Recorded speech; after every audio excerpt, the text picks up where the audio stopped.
राज्य सरकारने ज्या शेतकऱ्यांचे अतिवृष्टीत नुकसान झाले त्यांना भरीव मदत पाठवून प्रस्ताव केंद्राकडे पाठवून शेतकऱ्यांना मदत करावी व कर्जमाफी झाली तर आनंदच आहे, असे काँग्रेस नेते बाळासाहेब थोरात यांचं म्हणणं आहे। केंद्रीय मंत्री अमित शहा म्हणाले की मदतीसाठी प्रस्ताव पाठवा आणि राज्य सरकारने अद्याप प्रस्ताव पाठवला नाही। यावर काँग्रेस नेते बाळासाहेब थोरात यांनी प्रतिक्रिया दिली आहे। आणखी काय म्हणाले काँग्रेस नेते बाळासाहेब थोरात पाहूयात।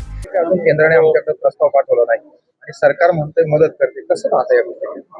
राज्यानं प्रस्ताव तर त्वरित पाठवला पाहिजे आणि राज्य आणि केंद्र दोघांनी मिळून भरीव मदत ही शेतकऱ्याला, अतिवृष्टीच्या शेतकऱ्यांना केली पाहिजे। ही वेळ आहे शेतकऱ्याच्या पाठीशी उभे राहण्याची, त्याला पुन्हा उभे करण्याची, म्हणून मदत असली पाहिजे। पंजाब सरकारच्या निर्णयाप्रमाणे ही अपेक्षा सर्व शेतकऱ्यांची आहे आणि त्याचबरोबर कर्जमाफी जर करू शकले तर खूपच आनंद आहे का त्यामुळे हा शेतकरी पुन्हा उभं राहण्यास मदत होईल। तेव्हा मदत जी असते ती मदत असते, तिची नुकसान भरपाई नसते हे आम्हाला कळतं, परंतु ती मदतही भरीव असावी ही अपेक्षा आहे।